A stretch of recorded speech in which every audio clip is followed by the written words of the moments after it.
You're watching MMA Oddsbreaker. I'm Frank Trigg. That is Nick Moghaddam. Getting ready to fight Virgil Zwicker down there in Bellator at Pechanga Resort.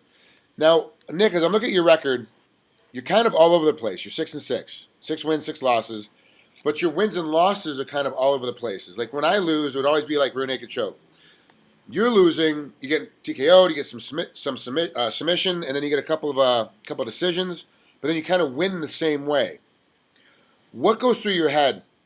Are you trying to prep and you're going, okay, this is I'm trying to counter and kind of fix this particular aspect of my game that stop that from happening? What's the one thing you've been working on right now to kind of stop the losses by, let's say, decisions? All right, yeah, I do know that all my losses recently have come by decision, and my first 2 fights back in 2005 were TKO losses. Like, I was just kind of green back then. Yeah. But since 2000, if you look at after my first 2 fights, I go on a 4-fight winning streak. Yeah, I got my shit together. Just basically getting into the gym every day and staying consistent with my training is the main thing. Okay. And this camp has been very on point with that. Like just getting up every morning and getting my ass to the gym and taking care of the things I need to do over at Rain Training Center in Lake Forest with Mark Munoz's camp. How long have you been there since it opened up? Since Rain opened up? I've been there for 3 years now. Okay. 3 years. And what's the difference been? Because you're in an area of California. You live in Newport, but you're in an area where you can kind of go anywhere you want. Like within an hour drive time, essentially, to the east, to the north, and to the south, you can pretty much go to. There's a huge amount of gyms that are right there. How come you chose Rain versus any other place? I went to King's MMA a little bit back when I fought Bellator last time in 2009.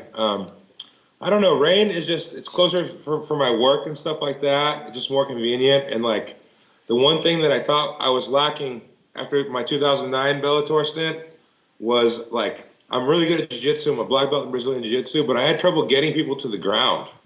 Okay. And like when I would face the good wrestlers, if they were messing me up on the feet, I couldn't take them down. It would be a long night for me. You know what I mean? Okay. So.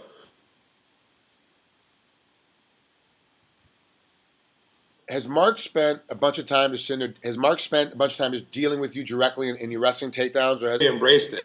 Kind of. Cut off there for half a second. Can you say the question again? I say you cut off there for half a second. But has Mark Munoz been there as one of your coaches, like all the time when he's not in training camp, helping you get ready for your fights by using his wrestling technique? Every Monday is our wrestling practice where we do most of our cage work and wrestling, and like I really followed Mark with the wrestling aspect. Like if you notice his wrestling though, it's a lot of cage work, a lot of like getting back to your feet, using the cage. And yes, I've spent a lot of time with him the past 3 years. Can you tell me what Virgil brings, your opponent, Virgil Zwicker? What's he bring to the table that you haven't seen yet? Or what's did he do differently than everybody else that you fought in your last 12 fights? He comes forward and he goes, and he's not like a world-class kickboxer, but he'll brawl, and like he'll come forward in a straight line, and like for what I'm seeing in film, he's not easy to knock out. He takes some shots. So you either got to knock him out or you got to take him down and submit him, because he's really good at grinding and is coming forward. No, this guy, technically on paper, this guy's a step up in competition. This is kind of how it's being viewed. But really, do you see him being able to, where are you better besides Brazilian Jiu-Jitsu? Because obviously you're better than him, with your black belt. You're much better than him on the ground. But other than that, what other aspects of the game do you see yourself being better than him? Well, I'll tell you what, I'm a lot bigger than him. I'm a better athlete. Let's put it that way. I played Division I football at East Carolina University. I was there for 2 years out of a JC. So I mean, I'm an athlete, and I adapt to fights. Like I train for every opponent a little bit differently. I probably got a little bit longer jab than him, more range. Like I see that he likes to fight on the outside. So he might have a little bit of trouble staying on the outside with my long jab and the way. And I'm a kickboxer too. A lot of people don't know that. If you look at my last 4 fights, they're all stand-up mostly. I stood up the whole entire fight and brawled with people. Is that a smart decision in this fight if you do the same thing here? We'll see where the fight takes it. I mean, I like to stand up first with everybody now and feel them out, and maybe you could take them on the feet. I mean, if it doesn't work out on the feet, we'll try to take it to the ground. You know. All right, last question before we let you out of here. He's actually from Temecula, where the fight is going to be. Pechanga Resort is in his hometown.